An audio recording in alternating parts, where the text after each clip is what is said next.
இவராரோ இந்த அவனியோர் மாதிடமே ஆனடை குடிலிடை மோனமாய் உதித்த யுவற்புத பாலகனா ஆனடை குடிலிடை மோனமாய் உதித்த யுவற்புத பாலகனா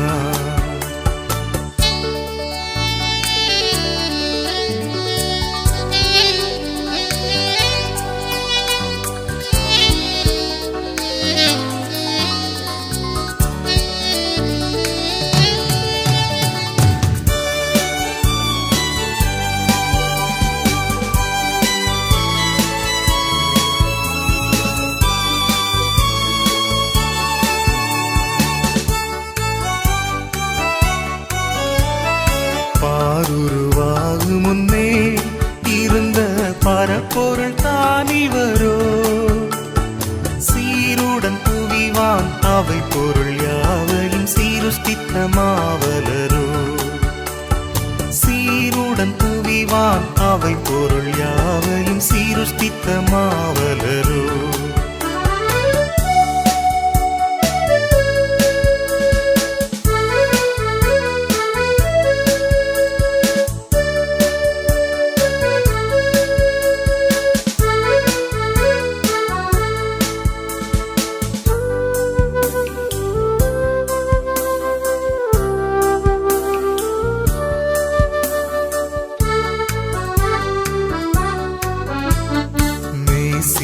இவர்தானோ நம்மை மேய்த்திடும் நரக்கோனோ ஆசையாய் மனிதருக்காய் மறித்திடும் அதி அன்புள்ள மனசானோ ஆசையாய் மனிதருக்காய் மறித்திடும் அதி அன்புள்ள மனசானோ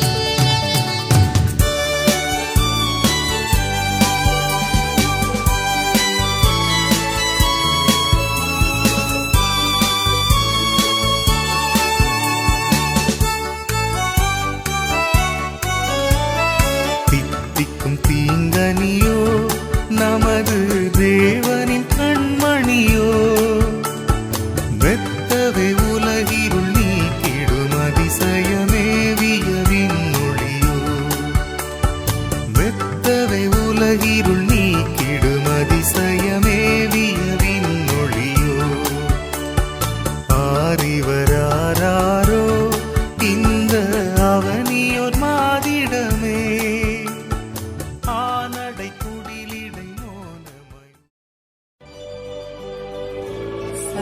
Silent night, holy night, all is calm, all is bright, round you virgin mother and child, holy infant so tender and mild, sleep in heavenly peace,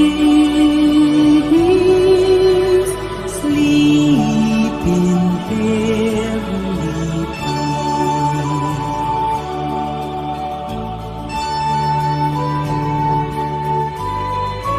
Silent night, holy night, shepherds wait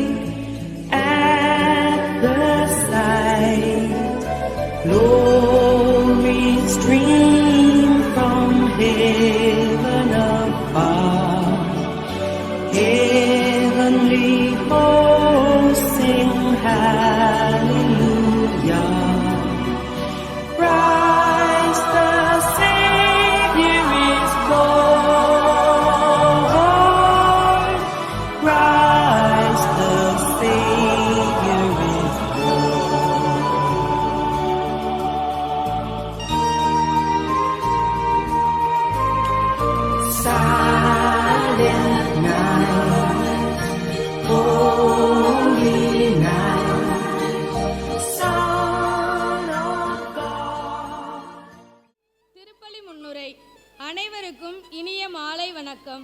Loyola பதிப்பகம் தொடங்கி இந்த ஆண்டோடு 20 ஆண்டுகள் நிறைவுறுகிறது.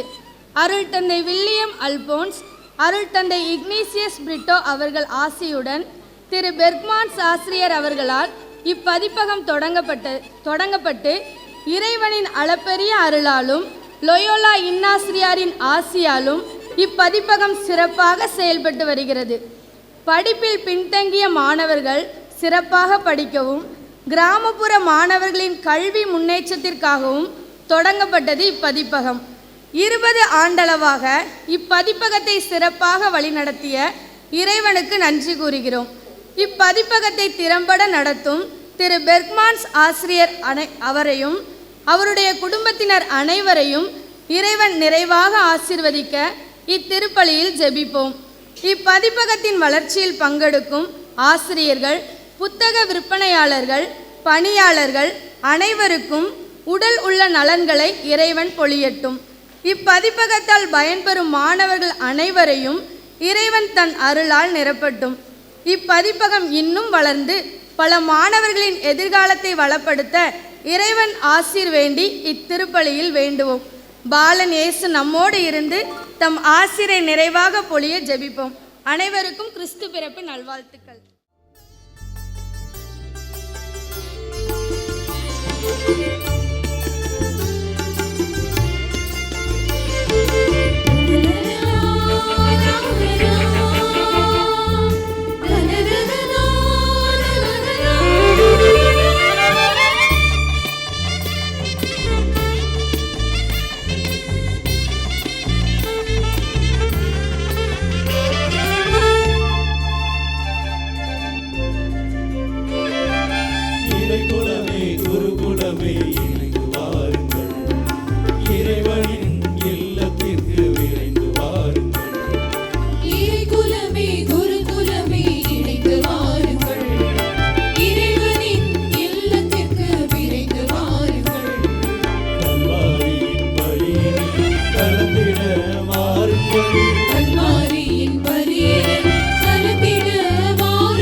கிறிஸ்துவின் அருளும் கடவுளின் அன்பும் தூய ஆவியானவரின் நட்புறவும் உங்கள் அனைவரோடும் இருப்பதாக.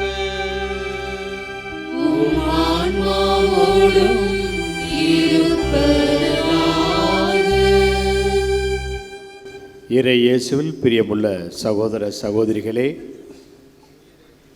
உலகை மீட்க வந்த இறைமகன் இயேசுடைய பிறந்த நாளை கொண்டாட ஒரே குழுமமாக நாம் இங்கு கூடி வந்திருக்கின்றோம்.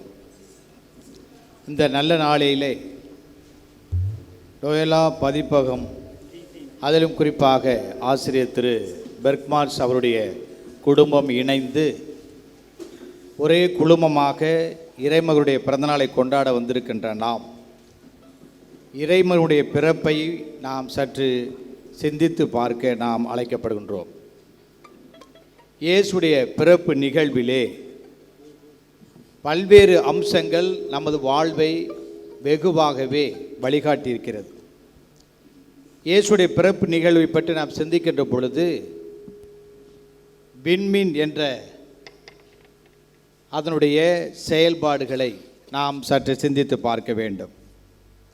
இயேசு எங்கே பிறந்திருக்கிறார் என்பதை அடையாளப்படுத்திய விண்மீன் பல்வேறு மக்களை இயேசு பிறந்த இடத்திற்கு அழைத்து சென்ற விண்மீன்களாக வாழ்வதற்காக நாம் ஒரு அழைப்பை பெறுவதற்காக நாம் வந்திருக்கின்றோம். இயேசுடைய பிறப்பு ஒரு அன்பின் பிறப்பு, இரக்கத்தின் பிறப்பு, மன்னிப்பின் பிறப்பு, சகோதரத்துவத்தினுடைய பிறப்பு, சமத்துவத்தினுடைய பிறப்பு. அத்தகைய உயர்ந்த பிறப்பை கொண்ட இறைமகன் உலகை மீட்டது மட்டுமல்ல, நம் அனைவரையும் மீட்டு வழிகாட்ட வந்த அந்த இறைமகனுடைய பிறந்தநாளை கொண்டாடுகின்ற பொழுது நாம் கடவுளுக்கு நன்றி சொல்லுவோம். இந்த உலகத்தை மீட்க இறைமகன் நம்மோடு நமது மத்தியிலே பிறக்க வேண்டும். நம்முடைய உள்ளங்களிலே இல்லங்களிலும் இறை சக்தி நிரம்பி வழிய வேண்டும். பப்ளிகேஷனுடைய பணியானது எண்ணற்ற ஏழைகளுடைய வாழ்வில் ஒளியேற்றது போல நாமும் பல்வேறு மக்களுடைய ஏழை எளியவர்கள் வாழ்வில் ஒளியேற்ற அழைக்கப்படுகின்றோம். இந்த நாளிலே ஆசிரியர் திரு பெர்க்மான்ஸ் குடும்பத்தினருக்காகவும் அவரோடு உடன் உழைப்பாளர்களுக்காகவும் நாம் மன்றாடுவோம். அவர்கள் அனைவருக்கும் இறைவன் நல்ல உடல் உள்ள நலம் தர வேண்டி அவர்கள் எடுத்து செய்கின்ற பணியானது இன்னும் அதிகமாக ஏழைகளுக்கு ஏற்ற வகையில் அமைவதற்கு இறைவன் எல்லா விதத்திலும் அவர்களோடு உடனிருக்க வேண்டும். நம் ஆண்டவர் இயேசு கிறிஸ்து அவர்களோடு உடன் பயணிக்க வேண்டும் என்று நாம் மன்றாடுவோம். அதோடு ஆசிரியருடைய நெருங்கிய வழிகாட்டியான அருட்தந்தை வில்லியம் அல்போன்ஸ் அவருடைய ஆன்ம இளைப்பற்றிற்காக மன்றாட உங்களை அன்போடு அழைக்கின்றேன். அருட்தந்தை வில்லியம் அல்போன்ஸ் அவர்கள் தூய சவேரியார் மேல்நிலைப் பள்ளியிலே தலைமை ஆசிரியராக தாளாளராக பணியாற்றிய போது இந்த லோயலா பதிப்பகம் உருவாவதற்கு மிகப்பெரிய மூல காரணமாக இருந்து ஆசிரியர் பெர்க்மான்ஸ் அவர்களை தூண்டி எழுப்பி இத்தகைய பணியின் வழியாக சமுதாயத்திலே ஒரு பெரிய மாற்றத்தை ஏற்படுத்திய விடிவெள்ளியை தான் சொல்ல வேண்டும். அத்தகைய வழிகாட்டி டிசம்பர் மாதம் 22ஆம் நாள் இந்த உலகை விட்டு அகன்று 1ஆம் ஆண்டு நினைவு நாளை நாம் நினைவுகூர இருக்கின்றோம். அவருடைய ஆன்ம இளைப்பாற்றுக்காக மன்றாடுவோம். அவர் வழியாக இறைவன் செய்த அனைத்து நன்மைகளுக்கு நன்றியாகவும் நாம் அனைவரும் இணைந்து இறைமகன் இயேசு காட்டிய வழியில் தொடர்ந்து பயணிக்கவும் இந்த திருப்பலியில் நாம் மன்றாடுவோம். இந்த மகிழ்வான தெய்வீக திருப்பலியிலே, கிறிஸ்து பிறப்பு திருப்பலியிலே நாம் அனைவரும் பொருள் உணர்ந்து பக்தியோடு இறை அருளோடு திருப்பலி நிறைவேற்றிட நமது தகுதியின்மையை இப்போது நினைவு கூறுவோம். நமது குற்றம் குறைகளுக்காக இறைவனுடைய மன்னிப்பையும் இரக்கத்தையும் இப்போது இறைஞ்சுவோம். எல்லாம் வல்ல இறைவனிடமும் சகோதர சகோதரிகளே உங்களிடமும் நான் பாவியனை ஏற்றுக்கொள்கிறேன். ஏனெனில் என் சிந்தனையாலும் சொல்லாலும் செயலாலும் கடமையில் தவறியதாலும் பாவங்கள் பல செய்தேன். என் பாவமே என் பாவமே என் பெரும் பாவமே. ஆகையால் எப்பொழுதும் கன்னியான புனித மரியாதையும் வானதூதர் புனிதர் அனைவரையும் சகோதர சகோதரிகளே உங்களையும் நம் தேவனாகிய ஆண்டவரிடம் எனக்காக வேண்டிக் கொள்ள மன்றாடுகிறேன். எல்லாம் வல்ல இறைவன் நமது குற்றம் குறைகள் பாவங்கள் அனைத்தையும் மன்னித்து நம் நிறைவான வாழ்வு கலைத்து செல்வாராக. ஆமென்.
உமது மேலான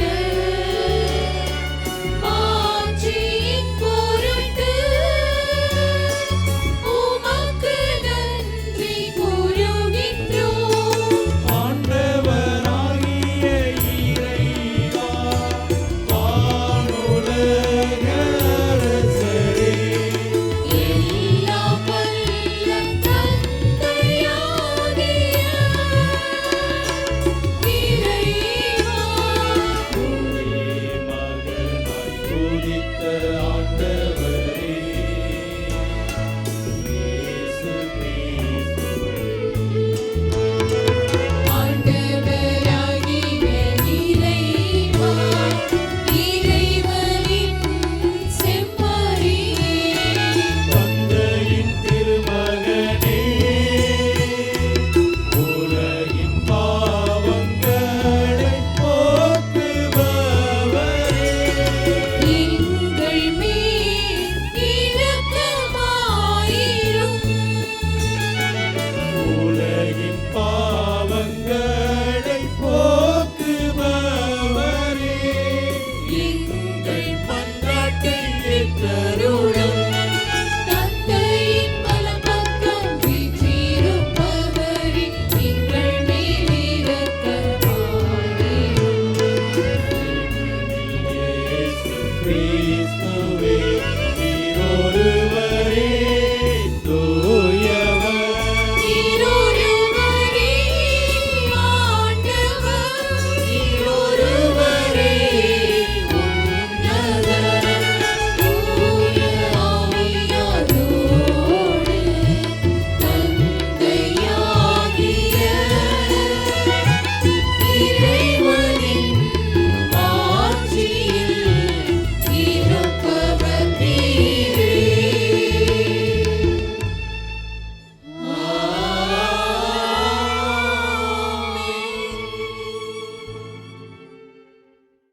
மன்றாடுவோமாக. இறைவா, உண்மை ஒளியின் சுடராளி புனிதமிக்க இரவை ஒளிர செய்தீரே. அதனால் இம்மண்ணகத்தில் அவரது ஒளியின் மறை நிகழ்வுகளை அறிந்திருக்கின்ற நாங்கள் விண்ணகத்திலும் அவரது மகிழ்ச்சியை அனுபவிக்க அருள் புரிவீராக. உம்மோடு தூய ஆவியாரின் ஒன்றிப்பில் இறைவனாய் என்றென்றும் வாழ்ந்து ஆட்சி செய்கின்ற அவர் வழியாக உம்மை மன்றாடுகின்றோ.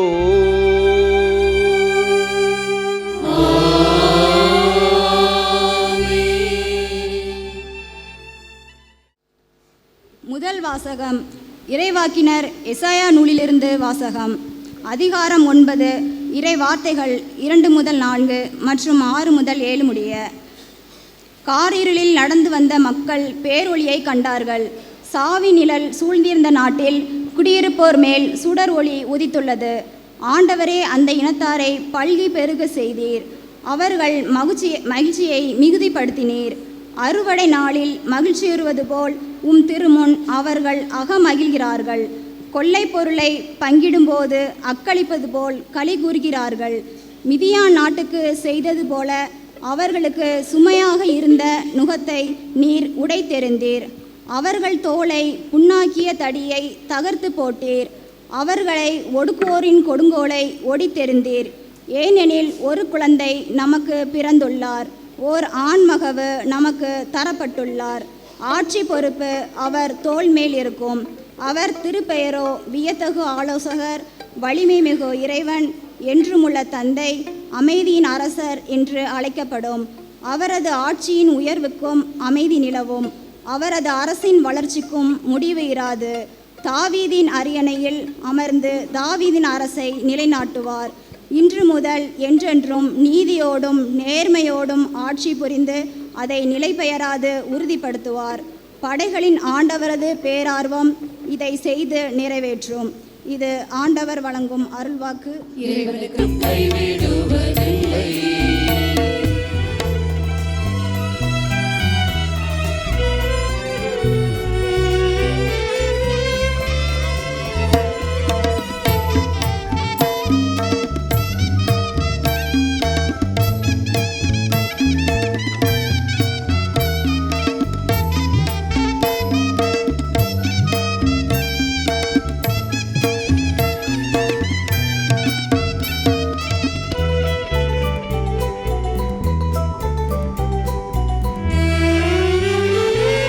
திகையாதே கலங்காதே மனமே, நான் உன்னுடன் இருக்க பயமே. திகையாதே கலங்காதே மனமே, நான் உன்னுடன் இருக்க பயமே. கண்ணீர் யாவையும் துடைத்திடுவேன், கண்ணீர் யாவையும் துடைத்திடுவேன். கவலைகள் யாவையும் போக்கிடுவேன். உன் கவலைகள் யாவையும் போக்கிடுவேன்.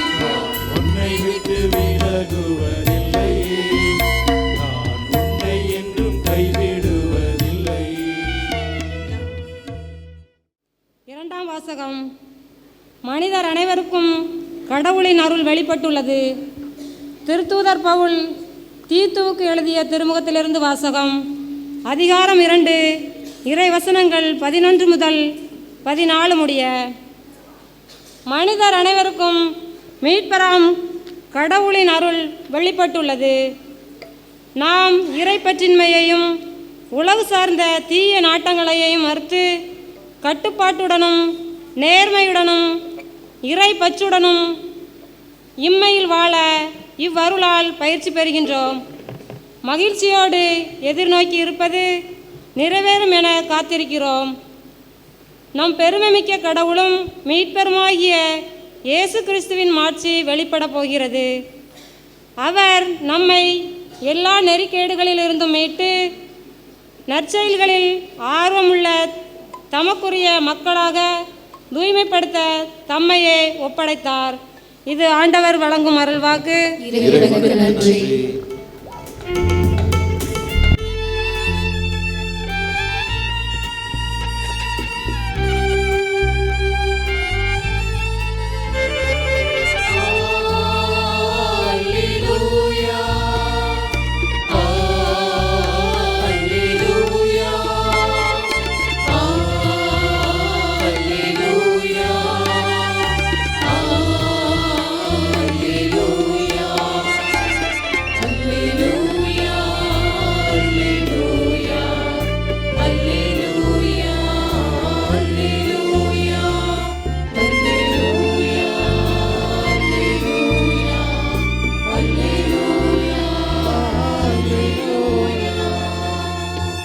பெரும் மகிழ்ச்சியூட்டும் நற்செய்தியை உங்களுக்கு அறிவிக்கிறேன். இன்று ஆண்டவராகிய மெசியா என்னும் மீட்பர் நமக்காக பிறந்திருக்கிறார். அல்லேலூயா.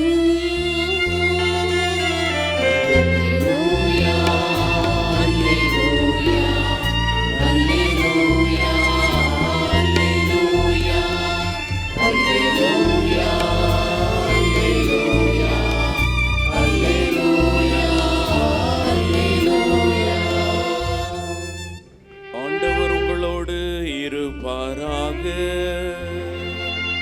உம் ஆன்மாவோடும் இருப்பாராக. தூய லூக்கா எழுதிய நற்செய்தியிலிருந்து வாசகம். ஆண்டவரே, மாட்சி உமக்கே. லூக்கா நற்செய்தி அதிகாரம் 2 இறைவாக்கியங்கள் 1 முதல் 14 முடிய. அக்காலத்தில் அகுஸ்து சீசர் தம் பேரரசு முழுவதும் மக்கள் தொகையை கணக்கிடுமாறு கட்டளை பிறப்பித்தார். அதன்படி சிரியா நாட்டில் குரேனியு என்பவர் ஆளுநராய் இருந்தபோது முதன்முறையாக மக்கள் தொகை கணக்கிடப்பட்டது. தம் பெயரை பதிவு செய்ய அனைவரும் அவரவர் ஊருக்கு சென்றனர். தாவீதின் வழிமரபினரான யோசேப்பும் தமக்கு மன ஒப்பந்தமான மரியாவோடு பெயரை பதிவு செய்ய கலிலேயாவிலுள்ள நாசரேத்து ஊரிலிருந்து யூதேயாவிலுள்ள பெத்லகேம் என்ற தாவீதின் ஊருக்கு சென்றார். மரியாள் கருவுற்றிருந்தார். அவர்கள் அங்கிருந்த பொழுது மரியாவுக்கு பேறுகாலம் வந்தது. மரியாள் தம் தலைமகனை பெற்றெடுத்தார். விடுதியில் அவர்களுக்கு இடம் கிடைக்கவில்லை. எனவே பிள்ளையை துணிகளில் பொதிந்து தீவன தொட்டியில் கிடத்தினார். அப்பொழுது அப்பகுதியில் உள்ள வயல்வெளியில் இடையர்கள் தங்கி இரவெல்லாம் தங்கள் கடையை காவல் காத்து கொண்டிருந்தார்கள். திடீரென்று ஆண்டவருடைய தூதர் அவர்கள் முன் வந்து நின்றபோது ஆண்டவரின் மாட்சி அவர்களை சுற்றி ஒளிர்ந்தது. மிகுந்த அச்சம் அவர்களை ஆட்கொண்டது. வானதூதர் அவர்களிடம், அஞ்சாதீர்கள், இதோ எல்லா மக்களுக்கும் பெரும் மகிழ்ச்சியூட்டும் நற்செய்தி உங்களுக்கு அறிவிக்கிறேன். இன்று ஆண்டவராகிய மெசியா என்னும் மீட்பர் உங்களுக்காக தாவீதின் ஊரில் பிறந்திருக்கிறார். குழந்தையை துணிகளில் சுற்றி தீவன தொட்டியில் கிடத்தி இருப்பதை காண்பீர்கள். இதுவே உங்களுக்கு அடையாளம் என்றார். உடனே விண்ணக தூதர் பேரணி அந்த தூதருடன் சேர்ந்து உன்னதத்தில் கடவுளுக்கு மாட்சி உரித்தாகுக, உலகில் அவருக்கு உகந்தோருக்கு அமைதி உண்டாகுக என்று கடவுளை புகழ்ந்தது. இது கிறிஸ்துவின் நற்செய்தி.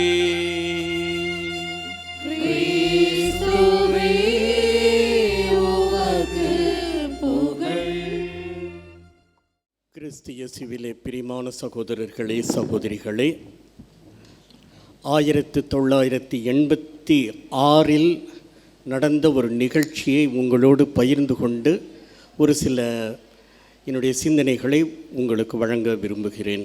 இறையியல் படிப்பதற்காக ஒரு கிராமத்தில் தங்கியிருந்தோம் 6 மாதத்திற்கு. அப்போ மதிய வேளை வர எங்களுக்கு வகுப்புகள் அங்கேயே நடக்கும். மாலை வேளையிலே நாங்கள் அந்த கிராமத்துக்குள்ளே சென்று வீடுகளை சந்தித்து அங்கு இருப்பவர்களோடு பேசி உறவாடி விட்டு பிறகு 7:30 மணியை போல் திரும்பி வருவோம். அப்படி வழக்கமாக இருந்தது. கொஞ்ச நாள் அந்த ஊரோடு நல்லா பழக்கப்பட்ட பிறகு அந்த ஊரில் எனக்கு ஒரு கேர்ள் ஃப்ரெண்டு இருந்துச்சு. அந்த கேர்ள் ஃப்ரெண்டு தினமும் நாங்கள் அந்த எங்கள் இடத்த விட்டு இப்படி போய் கிராஸ் பண்ணுற இடத்துல தினமும் எங்களுக்காக காத்துட்ருக்கோம். தூரத்தில் வர்ற சமயத்திலே என்னோடய கேர்ள் ஃப்ரெண்டுக்கு என்னை வந்துட்டாரியா, நம்பால வந்துட்டாரியா அப்படிங்கிற ஒரு சந்தோஷத்தில் துள்ளி குதித்த சந்தோஷமாக இருக்கும். பக்கத்தில் போன உடனே பார்த்த உடனேயே இந்த நட்சத்திரத்தில் வருதுலேயே அக்களிப்பால் துள்ளிற்று அப்படின்னு மரியா எலிசபெத் மேலே சந்திக்கிற சமயத்தில் சொன்ன மாதிரி அக்களிப்பால் துள்ளி கொண்டு இருக்கும். அந்த கேர்ள் ஃப்ரெண்டுக்கு வயது 3 வயசு குழந்தை. ஆனால் நம்ம சூப்பர் ஃப்ரெண்டு அவள். வந்தவுடனே சந்தோஷத்தில் அப்படியே ஆடிக்கிட்டு அப்படியே என் மேலே அப்பிக்கிறோம். அந்த குழந்தைய ஏவாளுடைய உடையை உடுத்தி இருக்கின்றவள், புரிந்து கொள்வீர்கள். அப்படியே அப்பிக்கிறோம். அப்படின பிறகு நான் தூக்கிட்டு போனோம்னா கிராமத்துக்குள்ளே சுற்றி வரும்போது கடைசி 7:30 மணி வர வேறு யார்கிட்டையும் போகாது. அப்பா நம்ம கையை வலிக்கிறது இன்னொருத்தவங்க கொடுத்தா கூட அந்த அளவுக்கு பாசமாக இருந்த பிள்ளை. ஒரு நாள் அப்படி போகிற சமயத்தில் கையில் பிஸ்கட் சாப்பிட்டுக்கிட்டு இருந்துச்சு. பாதி சாப்பிட்டுட்டு பாதியை கையில் வச்சுருந்துச்சு. நான் போன உடனே என்கிட்ட அந்த பிஸ்கட்டை தூக்கி காமிச்சு இந்தா அப்படின்னு சொல்லிச்சு. சரி, நம்மள்ட்ட ஆசையாக கொடுக்குத போல நானும் ஆசையாக கை நீட்டிவிட்டேன். அது கொடுக்கணும் அப்படிங்கிற மாதிரி பின்னால் கையை இழுத்துக்கிடுச்சு. அடிப்பாவி, இந்த வயசுல நீ ஏமாத்த கற்றுக்கிறியா, நீல பிற்காலத்தில் ஒரு அரசியல்வாதியாக வர வேண்டியவ அப்படின்னு நினச்சிக்கிட்டேன். பிறகு கொஞ்ச நேரம் கழிச்சு மறுபடியும் இந்த பிஸ்கட்டை காட்டுச்சு. நான் பின்னால் 2 கையை கட்டிக்கிட்டு முறைச்சி பார்த்தேன். அது என்ன செஞ்சது, ஆன்னு வாய் திறந்துச்சு. நான் அது கேலி பண்ணுற மாதிரி ஆன்னு வாயை திறந்தேன். கையில் இருந்த பிஸ்கட் மூக்கில் இருந்து வடிஞ்சது, வாயில் இருந்தது எச்சில் எல்லாம் சேர்ந்து நல்ல ஊறி போய் கொழுத்து போன பிஸ்கட். அப்படி அந்த பிஸ்கட்டை எடுத்து அப்படியே என் வாயில் போட்டுச்சு. Super taste. அந்த நேரத்தில் அந்த மகிழ்ச்சி, அது கொண்டாடினது தான் எனக்கு மறக்க முடியாத நாள். என்னைய பொறுத்தவரையில் அதுதாங்க கிறிஸ்மஸ். அந்த சின்ன குழந்தை 2 வயசு 3 வயசாக இருக்கும். அவளுக்கு கண்டிப்பாக பிஸ்கட்லாம் பிடிக்கும். அதை மற்றவர்களோடு பகிர்ந்து கொள்ளணும்னு அவங்கள யார் சொல்லிக் கொடுத்துருப்பா? சொல்லிக் கொடுத்தாலும் புரிந்து கொள்ளக்கூடிய பக்குவத்தில் இருக்கிற பிள்ளையா இருந்தாலும், தனக்கு வேண்டியவர்கள், தான் அன்பு செய்கிறவர்கள், அவர்களுக்கு நமக்கு விருப்பமான ஒன்றை பகிர்ந்து கொள்வதிலே மகிழ்ச்சி உண்டு என்பதை அழகாக அந்த குழந்தை அன்று வெளிப்படுத்தியது. அதைத்தான் நான் கிறிஸ்துமஸ் விழா என்று சொல்லுகிறேன். அந்த நாள் என்னுடைய வாழ்க்கையிலே மறக்க முடியாத ஒரு கிறிஸ்துமஸ் விழா என்று தான் சொல்ல வேண்டும். ஆக இந்த ஒரு சின்னஞ்சிறு குழந்தைக்கு இப்படிப்பட்ட ஒரு அற்புதமான ஒரு சிந்தனை மனதிலே ஓடிக்கொண்டிருக்கின்றது என்றால் நமக்கு எவ்வளவு அளவுக்கு இருக்க வேண்டும். இன்றைக்கி இயேசு பிறந்த செய்தியை நம்ம நற்செய்தியில் வாசிக்க கேட்டோம். அதில் முக்கியமான ஒரு செய்தியாக நமக்கு கொடுக்கப்பட்டது, மாபெரும் மகிழ்ச்சியூட்டும் நற்செய்தியை உங்களுக்கு வழங்குகிறேன். ஆக நம்ம எல்லாரும் மகிழ்ச்சியாக இருக்க வேண்டும் என்பது தான் கடவுளுடைய திருவுளமாக இருக்கிறதாக பார்க்குறோம். அந்த மகிழ்ச்சி எப்படி நம்மிடம் நிரம்பி இருக்கும் வாய்ப்பு உண்டு? எப்பொழுது என்றால், பகிர்ந்து வாழும் பொழுது தான் அது முடியும். அப்படி அந்த குழந்தை பகிர்ந்து கொண்டதால் தான் அவள் இன்னும் அதிகமாக சந்தோஷமானாள். அதேபோல் இப்போ நமக்கு கடவுள் எவ்வளவு வரப்பிரசாதங்களை கொடுத்து கொண்டே இருக்கிறார். அள்ள அள்ள குறையாத அளவுக்கு கொடுத்து கொண்டே இருக்கின்ற கடவுளுக்கு நான் என்ன செய்திருக்கிறேன்? என்னோடு வாழும் என் சகோதர சகோதரிகளுக்கு நான் என்ன செய்து கொண்டிருக்கிறேன்? நான் பசியாக இருந்தேன், எனக்கு உணவு கொடுத்தாய். நான் தாகமாக இருந்தேன், எனக்கு குடிக்க தண்ணீர் கொடுத்தாய். நான் ஆடையின்றி இருந்தேன், என்னை உடுத்தினாய் என்றெல்லாம் இயேசு சொல்லிக்கொண்டே போகிறார் அல்லவா? ஆக அதற்கு அர்த்தத்தையும் அவரே கொடுக்கின்றார். சின்னஞ்சிறிய என் சகோதர சகோதரிகளுக்கு இவற்றையெல்லாம் செய்தும் பொழுதெல்லாம் எனக்கே நீங்கள் செய்கிறீர்கள். நம்மோடு வாழும் நம்முடைய சகோதர சகோதரிகளை சற்று உற்று பாருங்கள். அவர்கள் கை நீட்டி நிற்கின்ற சமயத்திலே நாமும் பாசக்கரத்தை நீட்டி அவர்களுக்கு உதவி செய்வதற்கான மனம் எத்தனை பேருக்கு வந்து கொண்டிருக்கிறது? கொடுப்பதில் தான் இன்பம் என்பதை எல்லாருமே சொல்லிக்கொண்டே இருக்கிறார்கள். பவுலடிகளார் அருமையாக தன்னுடைய திருமடலிலும் அதை பற்றியெல்லாம் சொல்லிக்கொண்டு இருப்பார். கொடுங்கள் கொடுங்கள் என்று. புனித அன்னை தெரசா சொல்லுவார்கள், கொடுங்கள் கொடுங்கள், கொடுத்து கொண்டே இருங்கள், உங்கள் கை வலிக்கும் வரை கொடுத்து கொண்டே இருங்கள் என்று அவர் சொல்லுவார். ஆக பகிர்விலே தான் மகிழ்ச்சி பிறக்கிறது. அந்த மகிழ்ச்சி நிரம்பி இருக்கின்ற சமயத்தில் நாம் இன்னும் பகிர வேண்டும் என்ற சிந்தனைகளும் நம்மில் நிரம்பி வழிகின்றதை நாம் புரிந்து கொள்ள முடியும்.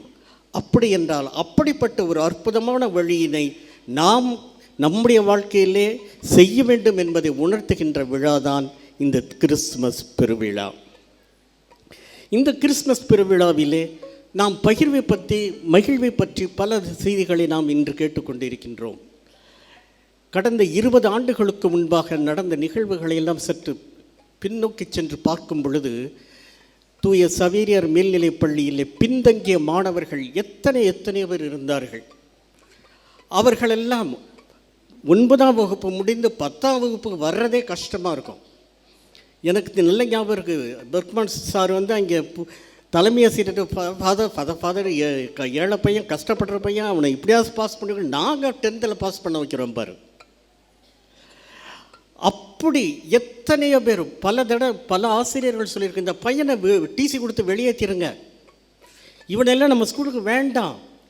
செலெக்ஷன் பரீட்சை நடக்கிற சமயத்திலெல்லாம் அதில் ஒற்றைப்படை மதிப்பெண்கள் எடுத்தவர்கள் அல்லது 0 மார்க் எடுத்த பையங்களையும் கூட நாங்கள் இவங்களை வேணும்னே எடுப்போம், இவர்கள் கண்டிப்பாக நமது பள்ளியில் தான் படிக்க வேண்டும் என்று கட்டாயப்படுத்தி எவ்வளவோருடைய திட்டுக்களை எல்லாம் வாங்கி கொண்டு வலிகளை எல்லாம் சுமந்து கொண்டு தான் எங்களுடைய பணி அப்பொழுது இருந்தது. ஏழை எளிய மாணவர்களுக்கு என்ன அழகான ஒரு ஆசிரியர் குழுவாக இணைந்து மாலை நேர வகுப்புகள் அவர்களை படிக்க வைத்து எவ்வளோக்கெவ்வளவு ரொம்ப ஈஸியாக பாடத்தை உருவாக்க முடியுமோ அதை உருவாக்கி, அதனால தான் ஈஸி கணிதம், ஈஸி அறிவியல், ஈஸி தமிழ் என்றே முதல் பெயரிட்டு லோயலா பப்ளிகேஷனில் இருந்தது. அப்படி இருந்த நிலைமையில் தான் நாங்கள் அதற்காக எவ்வளவோ கஷ்டப்பட்டது. அந்த மாணவர்களை படிக்க வைப்பதற்காக தயாரிக்கப்பட்ட அனைத்து பாடங்களையும் ஒன்றாக சேர்த்து தான், ஏன் இது நம்ம பள்ளிக்கூட பையன்களுக்கு மட்டும் பயனுள்ளதாக இருக்க வேண்டும், மற்றவர்களுக்கும் பயன்படட்டுமே, ஏன் இதை ஒரு புத்தகமாக விட ஒரு கைடு மாதிரி ஏன் வெளியிட்டால் எவ்வளோ பேருக்கு எத்தனையோ மாணவர்களுக்கு பயனுள்ளதாக இருக்குமே, ஏன் முயற்சி செய்தால் என்ன என்று எழுந்த கேள்வியிலே என்னுடைய அந்த இடத்திலே போட்டப்பட்ட விதை இன்று அற்புதமாக ஆண்டவருடைய ஆசீரோடு வளர்ந்து செழித்து இருக்கின்றது. ஆனால் இது சாதாரண நிகழ்வாக நிகழவில்லை. எத்தனையோ வலிகளை தாங்கி இருக்கிறார். ஆனால் இவரை பொறுத்தவரையில் இவர் வலிகளை ரசித்து ருசித்து வாழ்ந்த மனுஷன், வலிகளை ரசித்து ருசித்து வாழ்ந்த மனிதர். அதனால்தான் இவரால் புல்லின் நிழலில் கூட இவரால் மட்டும்தான் இளைப்பாற முடியும். புல்லின் நிழலில் கூட இவர் மட்டும்தான் இளைப்பாற கற்றுக்கொண்டவர், கற்றுக் கொடுத்தவர். அப்படிப்பட்ட அற்புதமான செயல்களை அன்று ஆரம்பித்தது இன்று எத்தனையோ எளிய குடும்பத்தை சேர்ந்த மாணவர்களுக்கு, ஏழை மாணவர்களுடைய வளர்ச்சிக்கு அற்புதமான விதத்திலே பயனுள்ளதாக இருக்கிறது. எவ்வளவு சொல்லிக்கொண்டு போகலாம்.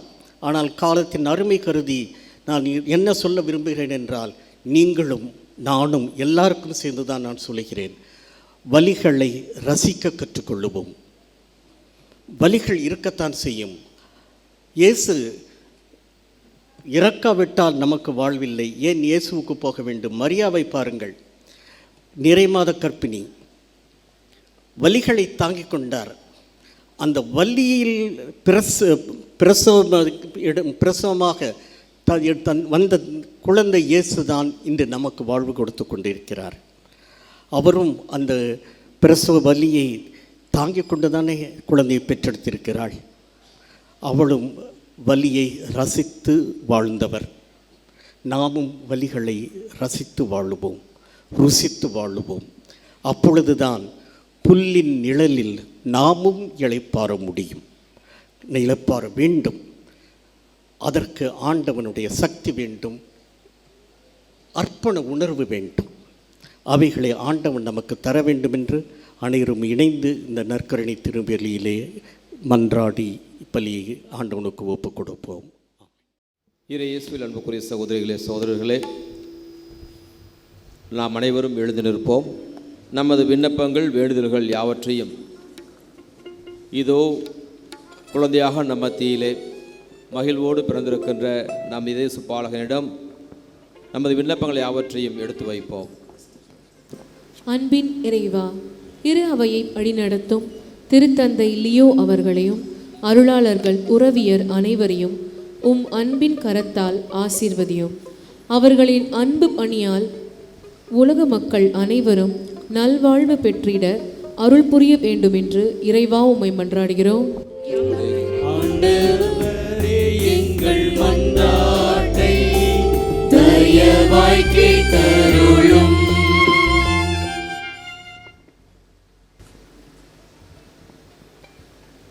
நல்லாய நாம் இறைவா, லயோலா பதிப்பகம் வளர 20 ஆண்டளவாக நீர் பொழிந்த அனைத்து நலன்களுக்கும் நன்றி கூறுகிறோம்.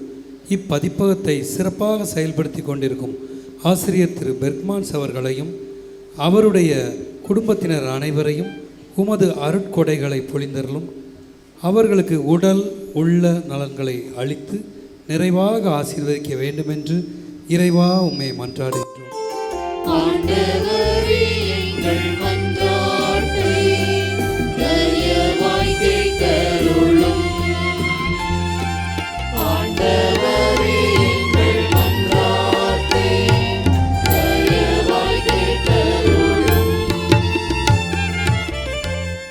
அளவற்ற ஆற்றல் மிக்க இறைவா, லொயோலா பதிப்பகத்தில் பணிபுரியும் பணியாளர்கள், புத்தகங்களை தயாரித்து வழங்கும் ஆசிரியர்கள், அச்சகத்தார், புத்தக விற்பனையாளர்கள், பள்ளி தலைமை ஆசிரியர்கள் அனைவரையும் அருட்கரத்தால் ஆசீர்வதியும். அவர்கள் அனைவரின் முயற்சியால் இப்பதிப்பகம் இன்னும் வளர்ந்து மாணவர்களுக்கு பயன் தர வேண்டும் என்று இறைவா உம்மை மன்றாடுகிறோம். ஆண்டவரே, எங்கள் மன்றாட்டை தயவாய் கேட்டருளும். ஆண்டவரே, எங்கள் மன்றாட்டை தயவாய் கேட்டருளும். இரக்கம் மிகுந்த இறைவா, இன்று திருப்பலி நிறைவேற்றும் அருட்தந்தையர்கள், பங்கெடுக்கும் இருபால் துறவியர், இறை மக்கள் அனைவரையும் ஆசீர்வதித்து உடல் உள்ள நலன்களால் நிரப்ப வேண்டுமென்று இறைவா உம்மை மன்றாடுகிறோம். ஆண்டவரே, எங்கள் மன்றாட்டை தயவாய் கேட்டருளும். ஆண்டவரே, எங்கள் மன்றாட்டை தயவாய் கேட்டருளும். அருள்மொழியும் அன்பு இறைவா, உலகை ஆட்சி செய்யும் நாட்டு தலைவர்கள் மக்களுக்காக உழைக்கவும், உலகில் போர் புரியும் நாடுகள் அமைதியை நிலைநாட்டவும், அன்பு, அமைதி, வளம் நாட்டில் நிலவவும் அருள் புரிய வேண்டுமென்று இறைவா உம்மை மன்றாடுகிறோம். ஆண்டவரே, எங்கள் மன்றாட்டை தயவாய் கேட்டருளும். ஆண்டவரே, எங்கள் மன்றாட்டை தயவாய் கேட்டருளும்.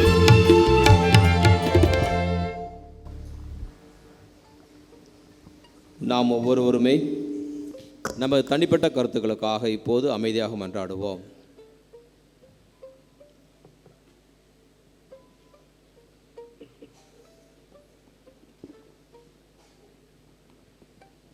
இயேசுவில் அன்புக்குரியவர்களே, நாம் விசுவசிக்கும் இறைவன், நாம் நம்புகின்ற இறைவன் இந்த விண்ணையும் மண்ணையும் படைத்தவர். நாம் அனைவருமே மீட்படைய வேண்டும் என்பதற்காக தனது ஒரே மகனை நமக்காக ஈந்தவர். அவர்தான் இன்று நம்மிடையே வந்து பிறந்திருக்கின்ற மெஸ்ஸியா என்ற மீட்பர். இவரும் நமக்காக பாடுகள் பலப்பட்டு, மரித்து, அடக்கம் செய்யப்பட்டு, உயிர்த்து நம்மை ஆசீர்வதித்து கொண்டிருக்கின்றார். இதை நாம் விசுவசிக்கின்றோம். இந்த விசுவாசத்தை இப்போது பாடலாக பாடுவோம்.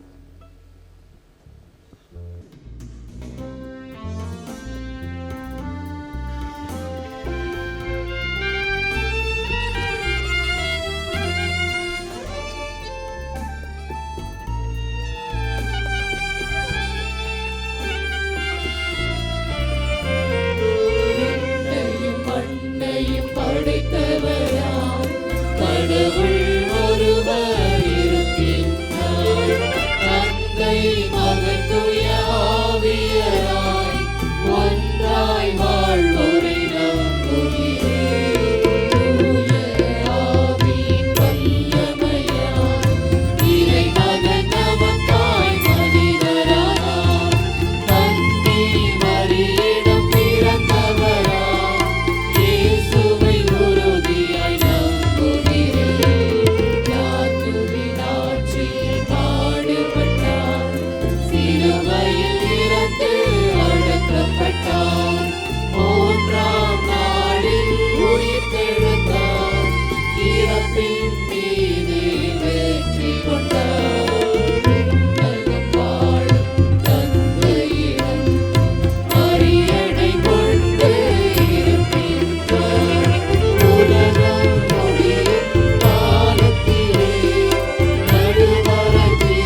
காணிக்கை பாடல்.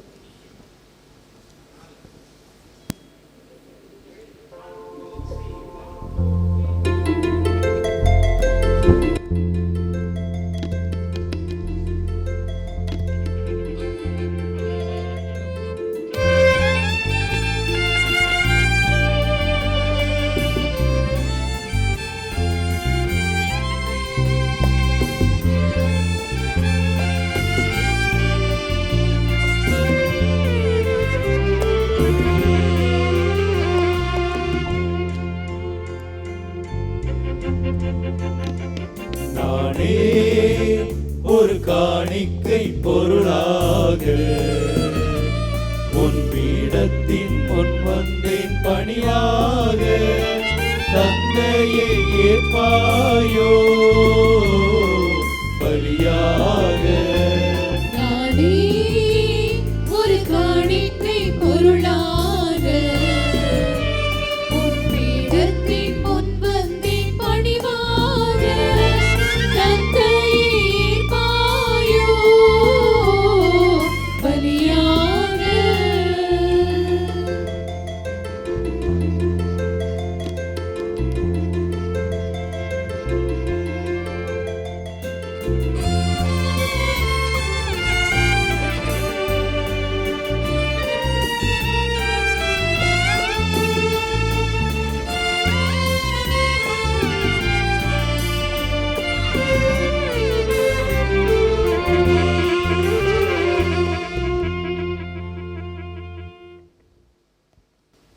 சகோதர சகோதரிகளை நாம் அனைவரும் இணைந்து ஒப்புக் கொடுக்கின்ற பலி எல்லாம் வல்லரே தந்தை கேட்டதாகும். ஜெபியுங்கள். ஆண்டவர் தமது பெயரின் புகழ்ச்சிக்காகவும் மாட்சிக்காகவும் நமது நன்மைக்காகவும் புனித திரு அவை அனைத்து நலனுக்காகவும் உமது கையில் இருந்து பலியை ஏற்றுக்கொள்வாராக.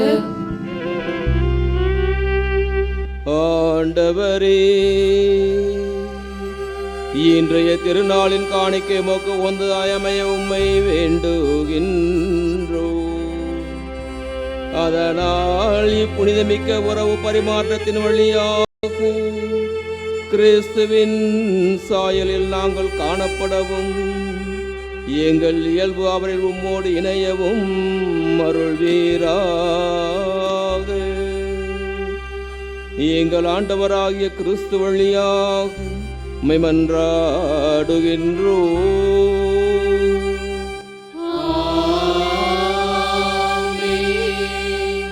ஆண்டவர் உங்களோடு இருப்பாராக.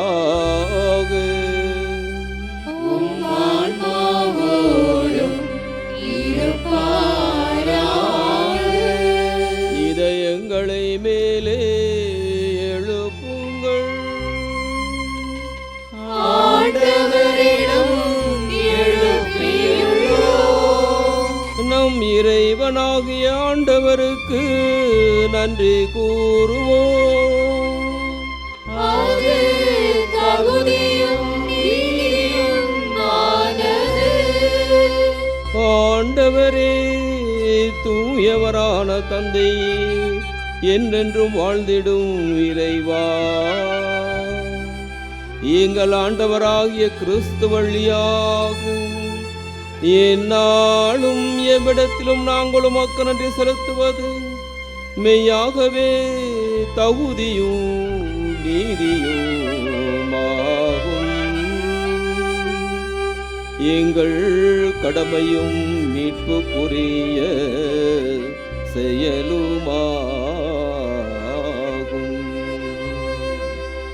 ஏனெனில் வாக்கு மனிதரானார் என்னும் மறைநிகழ்வென்மை வழியாக உமது மாட்சியின் ஒளி எங்கள் மனக்கண்களுக்கு புதிதாய் ஒளி வீசியது. எனவே அவரில் நாங்கள் கடவுளை கண்கூடாய் காண்கின்றோம். அவர் வழியாகவே கண்காணதவை மீதுள்ள அன்பினால் நாங்கள் என்றென்றும் ஆட்கொள்ளப்படுகின்றோம். ஆகவே வானதூதர் முதன்மை வானதூதரோடும் அரியணையில் அமர்வோர் தலைமை தாங்குவோரோடும் வான் படைகளின் அணிகள் அனைத்தோடும் சேர்ந்து நாங்கள் உமது மாட்சியை புகழ்ந்து பாடுவதாவது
Hosanna,